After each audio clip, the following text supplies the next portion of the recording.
Well, hello, West Toronto Baptist Church family. We are so excited to be getting together with you this Sunday, most of you.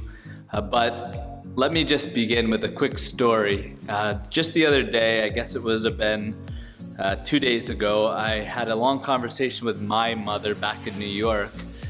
She was longing to go to her church, to be able to go there on Sunday, but really feeling conflicted because she lives with my grandmother who's 89 years old. And I found myself at the end of that conversation just reassuring her that actually staying home in her case was a good and wise decision. So before we talk at all about gathering this Sunday, I want to just say a couple of things.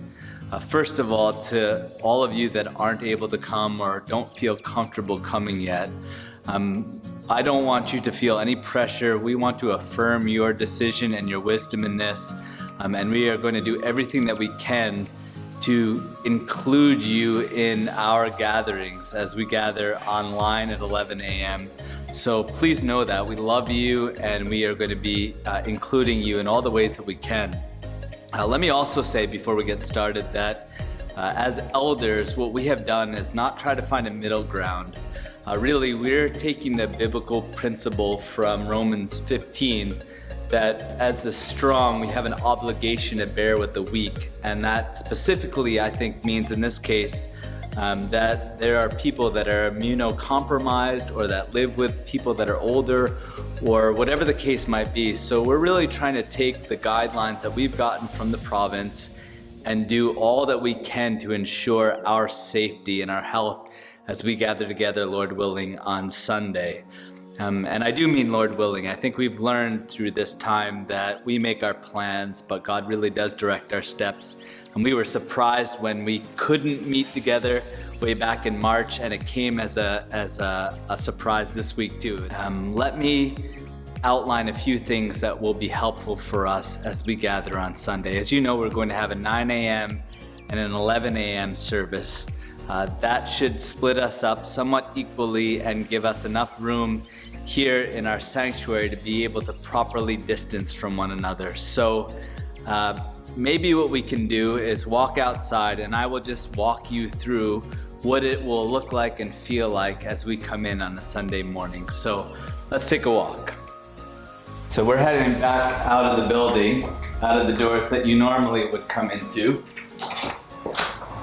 I should say as this happens that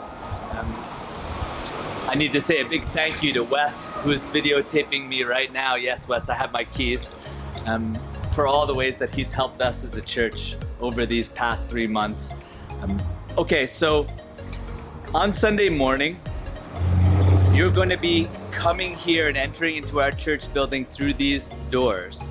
These doors are going to be open for you, and you're not going to need to touch anything as you come in.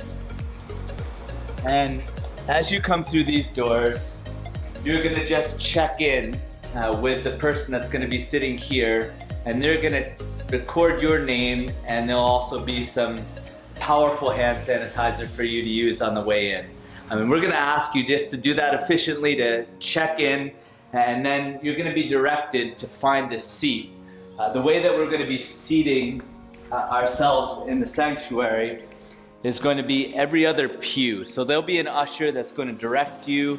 There'll probably be a family or 2 sets of couples in a pew, and that will be every other pew. So you'll just walk up to the front and be directed into your seats. And then after the service, I'm going to fill in a few details in a minute, but after the service, then we'll be dismissed by pews, and we're going to go out that door there. There's going to be a separate exit, and I'll take you out there for a minute. But let me just back up for a second and fill something in for you. We're also asking you if you would please wear a mask on the way into the church, as you sign in and as you go and find your seat. And when you are seated, you'll be properly distanced, so you can take your mask off while you're seated. But when you get up to leave, you also need to put your mask back on and have it as you leave and exit the building. After the service is over, and it will be a shorter service, we know that our kids will be sitting with us. There won't be child care. or children's programs during these initial weeks as we just figure out those guidelines. There haven't been any released yet.